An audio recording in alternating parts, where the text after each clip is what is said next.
Hello สบายดีทุกคนสบายดีแม่บ้านสบายดีอุ่นสบายดี FC ทางภายในและต่างประเทศ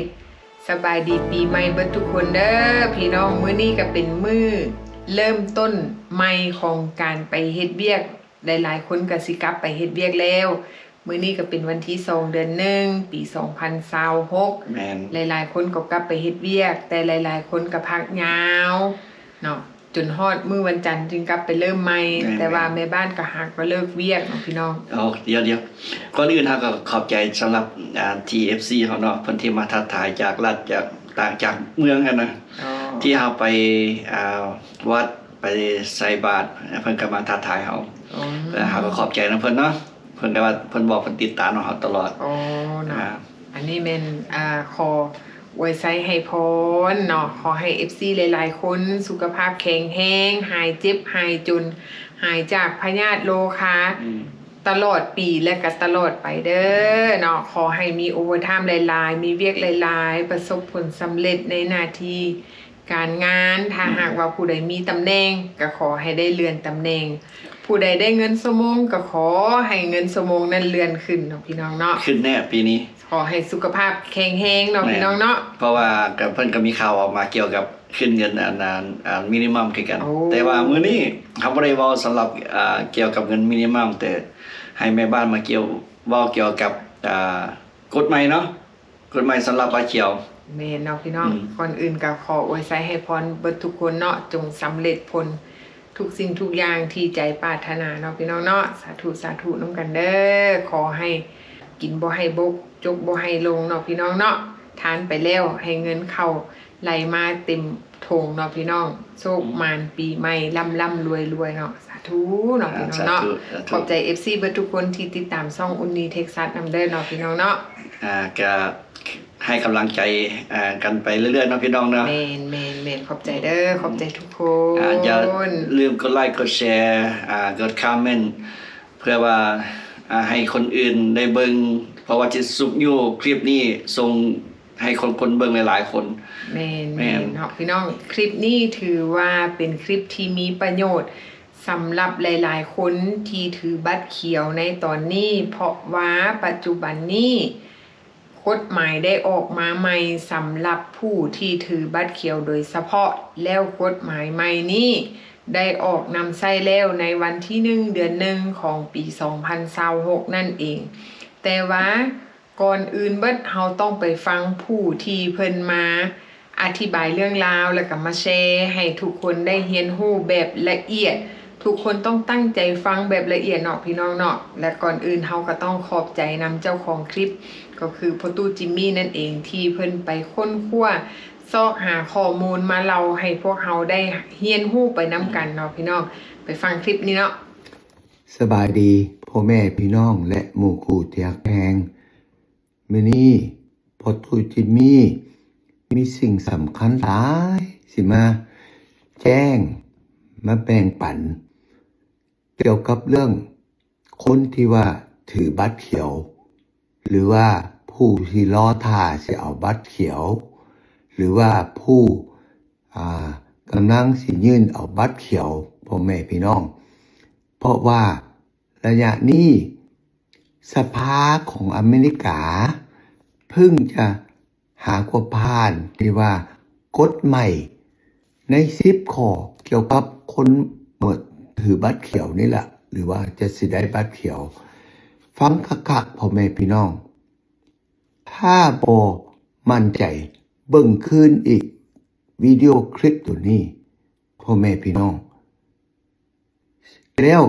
ขอกรุณาแบ่งปันให้ทุกๆคนลาวคนไทยก็อย่าให้เบิ่งคลิปตัวนี้เพราะว่าตัวนี้เกี่ยวกับที่ว่ามีปัญหาคนที่ว่าถือบัตรเขียวเพราะว่ากฎตัวนี้มันเปลี่ยนไปว่าเฮ็ดให้ยากขึ้นพ่อแม่พี่น้องเปลี่ยนกฎที่ว่าอยากคนก็หมายว่าต้องเฮ็ดตามกฎหมาย10ข้อนี้ถ้าผิดพลาดไปว่ารัฐบาลอเมริกามีสิทธิ์สิส่งที่เอาบัตรเขียวคืนหรือว่าสิส่งกับพ่อแม่พี่น้องเพราะจังซั่น ข้าพเจ้าสิพยายามเว้าช้าๆเว้าให้รายละเอียดให้เข้าใจพ่อแม่พี่น้องโอเคกฎตัวนี้หากว่าผ่านแล้วแท้จริงเขาว่าเริ่มแต่เดือน1วันที่1 2026แท้จริงมันเริ่มแล้วพ่อแม่พี่น้องเพราะจังสั้นฟังคักๆโอเคเบิ่งคักๆพ่อแม่พี่น้องแล้วข้อแรกพ่อแม่พี่น้องอังกฤษเขาเอิ้นน่ะ stricter physical presence requirements ความหมายว่าแปลว่าผู้ถือบัตรเขียวต้องอยู่ในอเมริกาถ้าผู้ใดสิออกต่างประเทศในปีหนึ่งเยซูอยู่กาย6 เดือนแล้วถ้าผู้ใดมีเหตุผลตัวอย่างว่ามีผู้ใดในครอบครัวคือพ่อแม่หรือว่าลูกอย่างที่ว่าบ่สบายหรือว่ามีธุรกิจอย่างหรือว่าบางที่มีบ้านอยู่ต่างประเทศ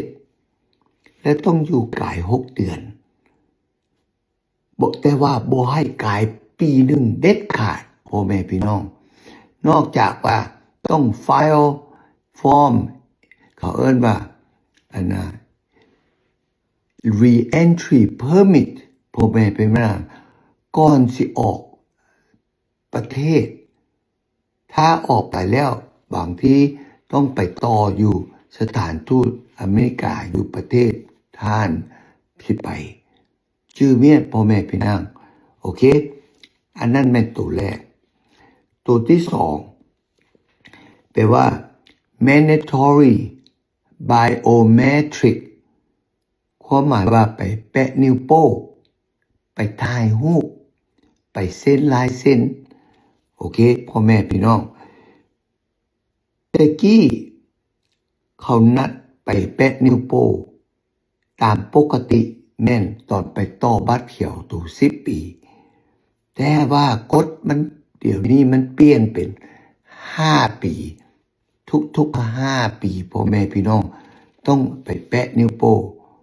ไปถ่ายรูปใหม่แล้วไปเซ็นลายเซ็นเพราะว่าเขาเจ้าอยากฮู้ว่าผ้า5 ปีผ่านมาได้หนึ่งมาได้เฮ็ดผิดกฎหยังบ่เพราะว่าแปะนิ้วโป้งความหมายว่าเขาสิไปค้นคว้าว่า5 ปีที่ผ่านมาคุณท่านได้เฮ็ดผิดกฎหมายสิ่งใดสิ่งหนึ่งบ่โอเคถ้ามีเขาก็สิว่าสิแก้ไขแนวใดหรือว่าสิส่งเมื่อหรือว่าแนวใดโอเคเพราะจังซั่นระวังพ่อแม่พี่น้องข้อที่3เขาว่า enhance background check ความหมายว่าเขาสิเช็คเบิ่งประวัติของท่านผ่านมาโอเคคือตัวอย่างว่าก็คือเมื่อกี้ว่ามาละถ้ามีผิดกฎหมายคือตัวอย่างว่ากินเหล้าเมาขับรถหรือว่าซื้อที่ว่าเอามีปืนอยู่บ้านที่บ่มีไลเซนส์ที่ว่าไปซื้อหรือว่ากลุ่มผู้หญิงหรือว่ากลุ่มผู้ชายหรือว่าแนวใดแนวหนึ่งที่ว่ากฎหมายโหดร้ายอันนั้นล่ะเขาเจ้าสิวางแผนสิส่งเมื่อประเทศทานข้อที่4ตัวนี้สำคัญหลายหากว่าเปลี่ยนตะกี้ยังบ่มีเดี๋ยวนี้ตัวนี้มันเพิ่มเติมเขาเรียกว่า tax compliance verification ความหมายว่าเดี๋ยวนี้แปลว่าทุกปีผู้ถือบัตรเขียวต้องเฮ็ด Federal Income Tax Return เพราะว่าเขาอยากรู้ว่าท่านได้ติด IRS บ่ เดี๋ยวนี้เพราะว่า IRS มัน share information นำ immigration เพราะจังสั้นทุกๆปีนับว่า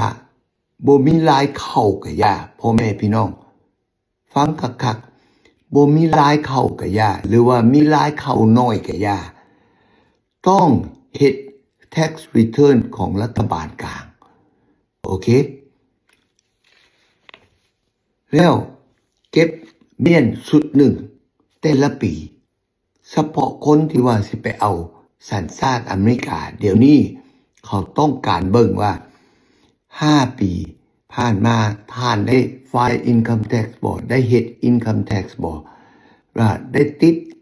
รัฐบาล IRS บ่เพราะจังซั่นฟังคักๆต้องได้เฮ็ดมีรายเข้าบ่มีรายเข้ามีรายเข้าน้อยก็อย่าเฮ็ดไปเลิศแล้วเก็บเงินดีๆทุกอย่าง receipt อันหยังก็อย่ารายจ่ายรายหยังก็อย่าถ้าบ่เฉพาะคนที่ว่าอยู่ต่างประเทศก็อย่าต้องเฮ็ด income tax return ต้องเฮ็ดต่างประเทศก็ต้องได้เฮ็ดโอเคพ่อแม่พี่น้องถ้าได้ติด IRS อย่างต้องจ่ายหรือว่าจ่ายพรอย่าสู้ว่าบ่จ่ายถ้าบ่จ่ายล่ะ immigration เขาสิมาหาเรื่องล่ะโอเคพ่อแม่พี่น้องข้อที่5 Public Charges Rule Consideration for Green Card Holder อันนี้เฉพาะเกี่ยวกับคนที่ว่าสมมุติว่าเขาเอิ้นโปรแกรมหนึ่ง SNAP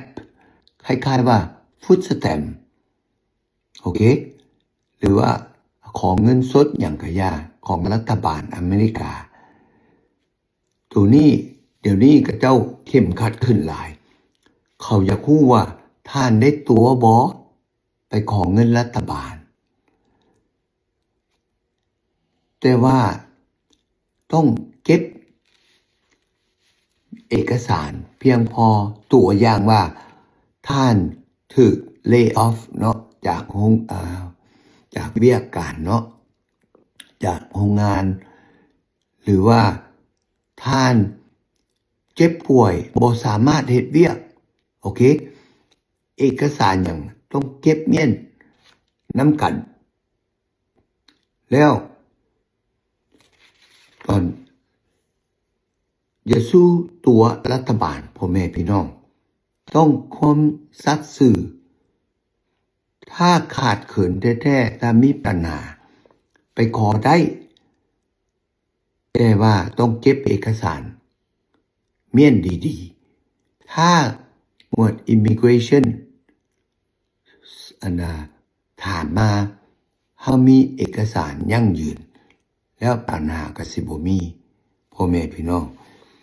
โอเคเฉพาะคนที่ว่าไปขอ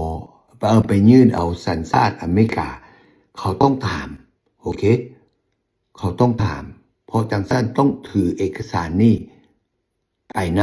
ำตอนไปสัมภาษณ์พ่อแม่พี่น้องโอเคข้อที่6 expand grounds for deportation ความหมายว่าแนวใดความหมายว่าชื่อเมียนสิไปร่วมพรรคพวกสมาคมอันหยังกะยาพ่อแม่พี่น้องเฉพาะตนคือว่าไปยามที่ว่าเขาลงคะแนนเสียงเลือกตั้งพ่อแม่พี่น้องผู้ใดที่ว่าไปมียื่นเอา driver license หรือว่าเอาบัตรประจำตัวของรัฐเนาะส่วนหลายเขาสิส่งฟอร์มมาถึงที่บ้านว่าให้สมัครไปเลือกเสียงไปลงคะแนนเสียงเลือกตั้งพ่อแม่มันมีบ็อกซ์ส่วนหนึ่งหลายคนก็เคยโทรหาพ่อตู้จิมมี่เขาถามว่าท่านเป็นสัญชาติอเมริกาบ่หรือว่าถือบัตรเขียวถ้าบ่ต้องเช็คตัวบ่แม่น เป็นสัญชาติอเมริกาเดี๋ยวนี้เขาเมื่อนี้เขาก็เข้มขัดเพราะว่าเขาอยากรู้จักว่าท่านได้ตัวตัวรัฐบาลถ้าบ่แม่นสัญชาติเฮาต้องเช็คบ่แม่นสัญชาตินอกจากว่าเป็นสัญชาติเฮาเช็คถ้าผิดพลาดอันนี้นะแปลว่า immigration DHS เขาสามารถกักบัตรเขียวทานได้หรือว่าสามารถส่งกลับเมืองประเทศโอเคพ่อแม่พี่น้องแล้วข้อที่7 citizenship interview changes ตอนไปสัมภาษณ์เอาสัญชาติอเมริกากฎมันเปลี่ยนแปลงน้อยหนึ่งคือตัวอย่างคำถามเดี๋ยวนี้ยากขึ้นเพิ่มขึ้นเป็น128ข้อตัวที่ว่าคำถามคำตอบ2มาเขาสิถามเขาสิเรื่องประวัติพ่อแม่พี่น้องเขาสิเข้มขัดขึ้นเขาสิซ้อขึ้นตัวอย่างเนาะเขาสิถามเรื่องเฮ็ดเวียกอยู่ไสเฮ็ดมันโดนปานใดถ้าท่านย้ายเลยต้องเก็บเขียนใส่กระดาษไปหนึ่งเก็บเมียนดีๆว่าท่านเฮ็ดเวียกอยู่บนนั้นย้ายมาบนนี้เข้าบนนั้นงามใดเดือนใดมื้อใดปีใดแล้วออกจากนั้นเดือนใดมื้อใดปีใดและเข้ามาเวียกตัวใหม่เดือนใดมื้อใดปีใดแปลว่าจดประวัติลงมาให้รายละเอียดดีๆพ่อแม่พี่น้องแล้วเขาอาจจะสิถามว่าได้บัตรเขียวทำนองใดสมมุติว่าแต่งงานบ่หรือว่าพ่อแม่ประกันบ่หรือว่าลูกหลานประกันบ่หรือว่าไปเอาเป็นคู่มั่นบ่ต้องจดดีๆพ่อแม่พี่น้องข้อที่8พ่อแม่พี่น้องเกี่ยวกับเรื่อง expedite removal for certain crimes อันนี้แหละสำคัญพ่อแม่พี่น้องข้าพเจ้าเตือนแล้วเตือนอีกพยายามอย่าสู้เหตุผิดกฎหมายสมมติว่าเป็นลักเครื่องกะยาหรือว่ากินเหล้าเมาขับรถกะยาหรือว่ามีปืนในรถอันอย่างกะยาหรือว่าไปกลุ่มผู้บ่าวผู้ชายผู้หญิงกะยาหลีกเว้นอย่าช่วยให้มันผิดพลาดอันนี้แหละเฉพาะอยู่ภายใน5 ปีอย่าช่วยเหตุผิดกฎหมายเขาเอิ้นว่า misdemeanors หรือว่า felony อันนี้แบบเขามีสิทธิ์ส่งเมื่อ removal โอเคข้อที่9 re-entry permit limitation ก็คือเมื่อกี้ข้าพเจ้าว่ามาเดี๋ยวนี้เขาเปลี่ยนกฎ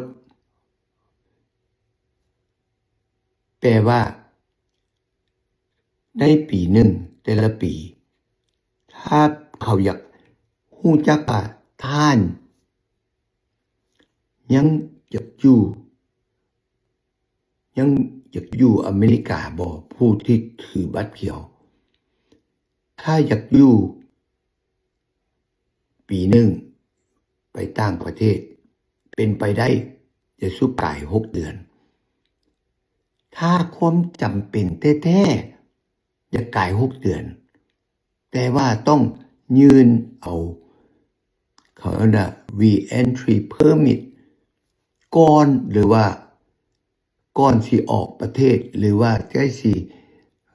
หมดกำหนด6 เดือนต้องไปต่อเดี๋ยวนี้ เขาเบิ่งภายใน3 ปีบ่แม่น5 ปีที่ผ่านมาเพราะจังสั้นต้องระวังตัวนี้แล้วเดี๋ยวนี้ re-entry permit หรือว่าขอเข้ามาอีกตัวนั้นแทนที่ว่าแต่กี้พาสปอร์ตบัตรเขียวเนาะเขาให้ได้2 ปีแต่ว่าเดี๋ยวนี้เขาให้5 ปีเพราะจังสั้นคนที่ว่าออกต่างประเทศเรื่อยนะต้องระวังตัวนี้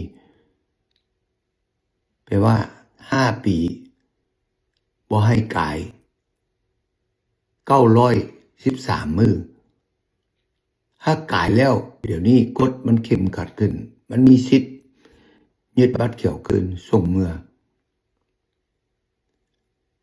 ชื่อเมียนพ่อแม่พี่น้องถ้าข้อที่10ตัวนี้ข้อสุดท้ายเนาะ Social Security Verification เดี๋ยวนี้องค์การ Social Security เดี๋ยวนี้มันลิงก์แปลว่ามันต่อกันน้ำหมด Immigration โอเคแล้วมันอยากเบิ่งอย่างมันอยากเบิ่งว่าท่านเฮ็ดเวียกได้จ่ายภาษีของ Social Security บ่พ่อแม่พี่น้องแล้วเขาอยากรู้ว่าท่านเฮ็ดผิดกฎแนวใดบ่ก็คือเมื่อกี้ข้าพเจ้าว่ามาแล้วต้องเฮ็ด file income tax เขาอยากรู้เด้แม่นบ่ล่ะว่าได้จ่ายภาษีบ่ได้ตั๋วภาษีหยังบ่แนวใดก็ยาก10 ข้อตัวเปลี่ยนแปลงมาบัดนี้ข้าพเจ้าอยากมาเพิ่มเติมว่าแก้ไขหรือว่าป้องกันบ่ให้มีปัญหาแท้จริงก็บ่ต้องตื่นเต้นบ่ต้องห่วงหลายพ่อแม่พี่น้องกฎมันเปลี่ยนถ้าเฮาเฮ็ดตามกฎของเขาก็สิบ่มีปัญหาโอเคข้อแรกข้าพเจ้าสิแนะนำไปต่างประเทศอะไรอย่างก็ยากต้องเก็บเอกสารบ่ให้เสียสมมุติว่าถ้าท่านไปอยู่ต่างประเทศเนาะไปเช่าโรงแรมต้องเก็บเมียน receipt โอเคแล้วต้องพาสปอร์ตต้องให้เขาจำกาพาสปอร์ตลาวหรือว่าพาสปอร์ตบัตรเขียวแล้วถ้ามีเหตุผลอย่างที่ว่าตัวอย่างว่าพ่อแม่หรือว่าในครอบครัวผู้ใดบ่เจ็บหรือว่าเจ็บป่วยเนาะต้องมีเอกสารมาจากหมอหมอยั่งยืนว่าอันนี้แม่นพ่อแม่หรือว่าผู้ใดผู้หนึ่งที่ว่าพัวพันเมาบ่สบายเป็นมะเร็งอย่างความจำเป็นต้องได้อยู่กาย6 เดือนโอเคต้องระวังตัวที่2อันนี้สำคัญหลายพ่อแม่พี่น้องหลายคนผิดพลาดถ้าท่านย้ายที่อยู่ต้องแจ้งบ่แม่นแต่แจ้งแต่ post office ต้องแจ้ง immigration มีหลายวิธีแจ้งออนไลน์ก็ได้เข้าไปหาฟอร์ม AR 11แปลว่า AR 11เข้าไปแจ้งว่าเดี๋ยวนี้เปลี่ยนที่อยู่แล้วหลังจากย้ายแล้วภายใน10 มื้อต้องเปลี่ยนต้องแจ้งเขาถ้าบ่แจ้งสมมุติเนาะเขาส่งจดหมายมาสมมุติว่าเขานัดไป ะนิ้วโป้งหรือว่าไปสัมภาษณ์เอาสัญชาติหรือว่าตอบหรือว่าเอาบัตรเขียวหรือว่าต่อบัตรเขียวถ้าบ่ไปแปลว่า Immigration DHS เขาสามารถให้ปัญหาหรือว่าถึงขั้นว่ายึดบัตรเขียวโอเคอันนี้ no excuse เขาบ่สนโอเคข้อต่อไปชื่อเมียนได้เฮ็ดเวียกหลายเข้าน้อยหรือว่าหลายเข้าหลายก็ยากมีหลายเข้าต้อง file income tax return ของรัฐบาลกลางต้องเฮ็ดผู้ใดเดี๋ยวนี้กฎมันเปลี่ยนถ้าตะกี้บ่ได้เฮ็ดบ่เป็นหยังถ้าได้เฮ็ดเก็บเมียนดีๆตัว5 ปีผ่านมาเก็บเมียนในตู้เซฟหรือว่าถ่ายรูปอยู่ในโฟนก่อน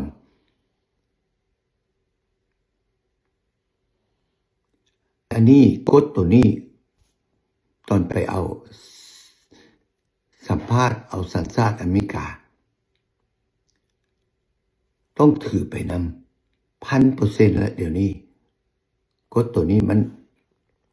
เข้มขัดขึ้นเข้าใจบอกพ่อแม่พี่น้องนะบายเฮ็ด income tax สมมุติว่าขึ้นน้ำลูกหรือว่าลูกขึ้นน้ำพ่อแม่หยังก็ยากต้องเฮ็ดโอเคแล้วข้อต่อไปถ้าเขานัดไอ้แปะนิ้วโป้งอย่างก็ยากขอเพียงแต่ว่า immigration เขานัดไปพบเขาบ่ให้พลาดเพราะจังสั้นเปลี่ยนที่อยู่ต้องได้แจ้งเขาไวๆเฮงไว้เฮงดีโอเคสำคัญหลายข้อต่อมาข้าพเจ้าเว้ามาเว้าอีกเฮาอยู่ประเทศเขาเนาะอยู่ประเทศตัวเองก็ยากพยายามจะสู้เหตุผิดกฎหมายโหดร้ายก็ยากบ่โหดร้ายก็ยากพยายามตั้งสติคิดดีๆก่อนสิเฮ็ดหยังเบิ่งว่าผิดกฎหมายเฉพาะเล่นน้ำสมาคมนี่อันนี้อันตรายอยู่ในคำถามตัวคดีอยู่ในฟอร์มตัว N400 ไปเอาสัญชาติเขาก็ยังถามว่าคุณท่านเคยร่วมพรรคพวกสมาคมบ่ก่อการร้ายบ่คอมมิวนิสต์บ่เห็นบ่ระวังชื่อเมียนพ่อแม่พี่น้องฟิลฟอร์มอย่างก็ยากเฉพาะของรัฐบาลของ Immigration ถ้าบ่ฮู้จักฟิลหาผู้ใดฮู้อังกฤษหรือว่าหาผู้ใดที่ว่าเป็นทนายความหรือว่า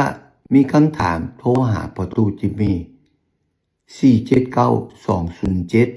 479-207-0508เบิ่งว่าพ่อตู้จิมมี่สามารถช่วยได้บ่โอเคก่อนสิยื่นเข้าไปถ้าผิดพลาดตัวใดยื่นเข้าไปแก้บ่ได้แล้วยากเฉพาะคนที่ว่าไปสัมภาษณ์อันยังก็ยากต้องตอบสัตย์ซื่อเพราะว่าเดี๋ยวนี้รัฐบาล Immigration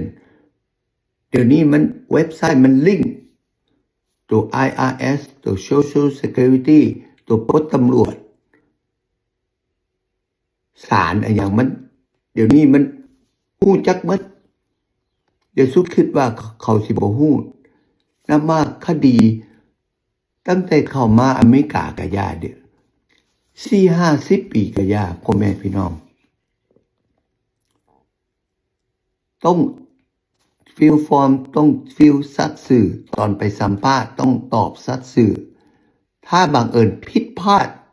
ฟิลฟอร์มตอบผิดน้อยหนึ่ง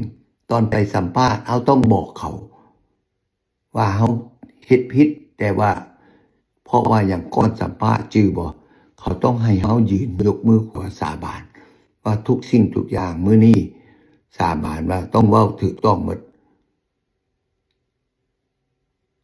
บ่ให้ตัวข้อหนึ่งเดี๋ยวนี้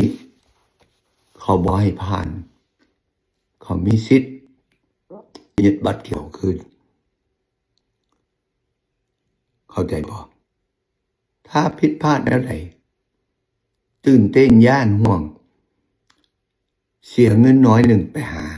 จ้างทนายความที่ว่า criminal lawyer ทนายความที่ว่ากฎหมาย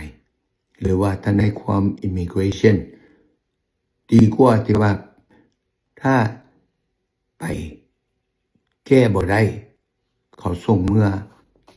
อันนั้นเฮงมดถ้าจ้างก่อนล้มน้ำเขาปรึกษาน้ำเขาบางทีสามารถซอยได้แก้ไขได้เข้าใจบ่ก็คือเมื่อกี้ข้าพเจ้าได้เว้ามา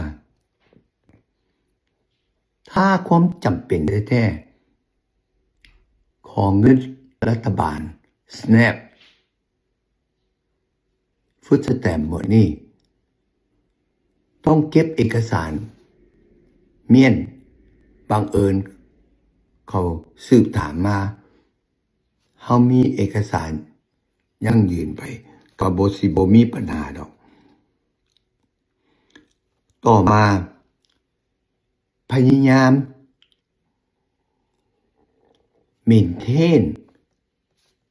ties to the US government ความหมายว่าแนวใดแปลว่า1แปลว่าต้องมี bank account ตลอด2มาต้องมีที่อยู่คือว่าเช่าบ้านกับยาซื้อบ้านกับยาต้องเก็บเอกสารนี่เมียนเขารัฐบาลอยากรู้ว่าท่านยังมีใจว่าสิอยู่อเมริกาบ่ผู้ที่ว่าถือบัตรเขียวแล้วถ้าสมมุติว่ามีธุรกิจอย่างกะยาอันนี้ล่ะหลักฐานว่าสิอยู่อเมริกาแล้วชื่อเมียนเอาอีกเทื่อหนึ่งต้องเฮ็ดภาษี Income Tax Return ของรัฐบาลกลางทุกปีโอสนว่ามีรายเข้าบ่มีรายเข้าอีหยังก็ยากต้องเฮ็ดไปเลยเดี๋ยวนี้กฎมันเปลี่ยนหา CPA ช่วยเฮ็ดชื่อเมียนถ้าผู้ใดสามารถถึงยามไปยื่นเอาสัญชาติได้ยื่นไปเลิศเห็นบ่อันนี้แหละคนเฉพาะคนลาวสมัยตะกี้มักง่ายกับแม่นบ่แม่นว่าคิดบ่พอสิเอาเด้หลายคนหมู่คู่ไปเอาตัวเองน่ะคิดว่าโอ้สิบ่ได้ออกต่างประเทศบ่จำเป็นไปเอาอันนี้แหละความผิดพลาดแล้วบ่ไปเอาบัดนี้มีผิดกฎหมายโหดร้าย felony misdemeanors บัดนี้ชาตินี้ไปเอาก็บ่ได้แต่ว่าถ้าผู้ใดถือบัตรเขียว3ปีหรือว่า5ปีขึ้นน้ำกรณีถ้ามีความสามารถนะไปเอาให้มันแล้ว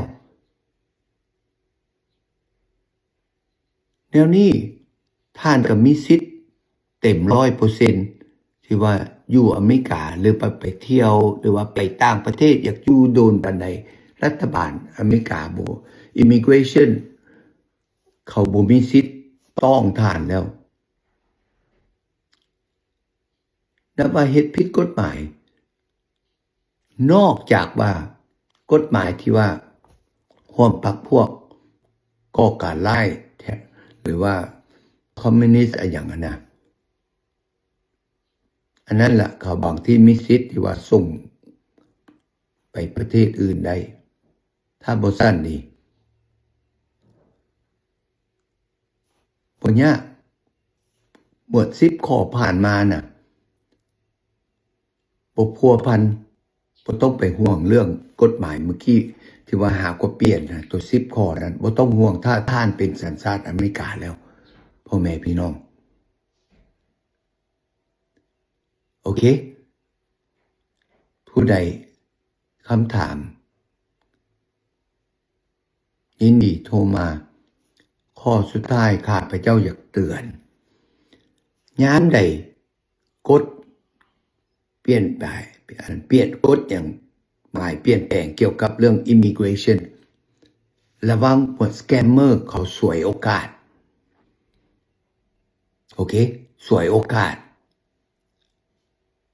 ก่อนสิหาทนายความนำ immigration ต้องกวดค้นคว้าว่าทนายความนี้มีลายเส้นบ่ก่อนสิไปหาเขาเมื่อนี้แหละก็เจ้าสวยโอกาสสิหลอกลวงสิหาต้มเงินของทานถ้าผู้ใดบ่ระวังนะถือเขาต้มโอเคพ่อแม่พี่น้องชื่อเมียนขอกรุณาแจ้งปันคลิปตัวนี้ช่วยพ่อแม่พี่น้องให้เขาเฮียนหู้ให้เขาระวังว่ากฎนี่มันหากว่าเปลี่ยนเขาเริ่มแล้วบ่แม่นว่าต้องท่าฮอดเดือนนะ1วันที่1ปีสิมาบ่เริ่มเฮ็ดตามที่ว่าข้าพเจ้าแนะนำมา10ข้อและสิ่งที่ว่าแนะนำว่าสิป้องกันแล้วได้บ่ให้มีปัญหาขอบใจและพบกันโอกาสหน้าบ๊ายบาย